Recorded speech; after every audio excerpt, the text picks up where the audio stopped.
Evaluation खत्म हो चुकी थी। ट्रेनिंग ग्राउंड का एटमॉस्फेयर अब बिल्कुल अलग था। जब मैं वहां से जाने वाली थी तब फिलिप मेरे पास आया। मुझे ऑनेस्टली एक्सपेक्ट नहीं था कि वो ऐसा करेगा। वो मेरे सामने रुकता है और फिर अपना सर झुका देता है। एरिन, मैं पिछली बातों के लिए सॉरी हूँ। मैं थोड़ी सरप्राइज हो गई। मैं तुरंत उससे मना करती हूँ कि वो ऐसा ना करे, लेकिन वो फिर बोलता है, अब मैं रूमर्स पर बिलीव नहीं करता। मैंने खुद तुम्हारी स्किल्स देखी हैं। वो एक रियल नाइट की स्किल्स थी और मैं बस शो ऑफ करता रहा। उसकी आवाज़ में सच में रिग्रेट था। फिर वो सीधा बोलता है, मुझे कोई शर्म नहीं कहने में कि मैं गलत था, और अगर तुम अलाउ करो तो मैं तुम्हारा दोस्त बनना चाहता हूँ। उसकी बात सुनकर मुझे अपनी पास्ट लाइफ याद आती है।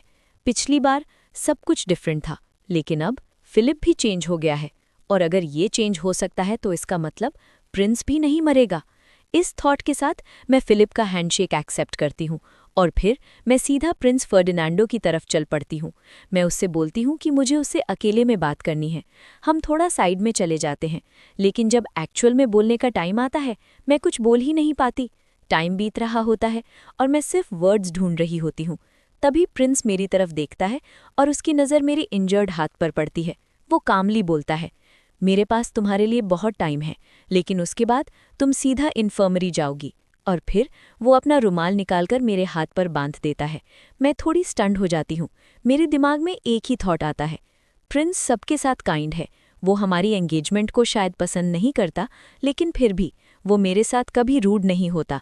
मैं फाइनली हिम्मत करके बोलती हूँ, तुम मॉन्स्टर सब्जुगेशन मिशन पर जा रहे हो ना?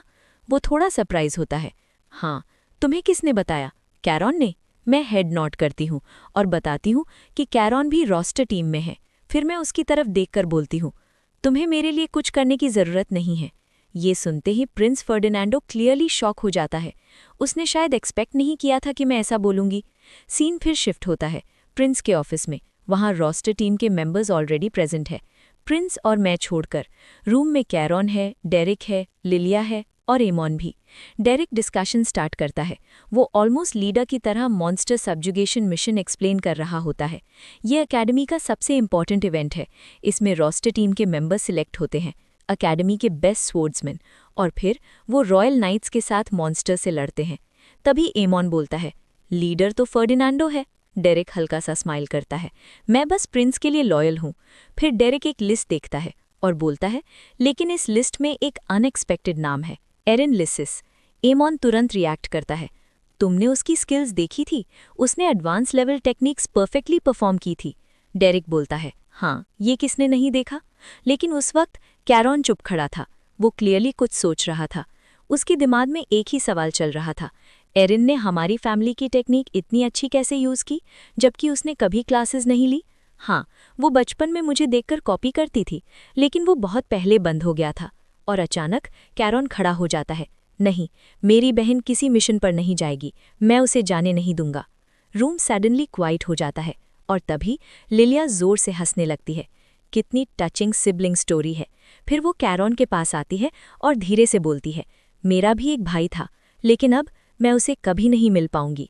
और फिर वो उसकी आंखों में देखकर बोलती है, तुम्हारी वजह से। ये मोमेंट एटमॉस्फेयर को सडनली हैवी बना देता है।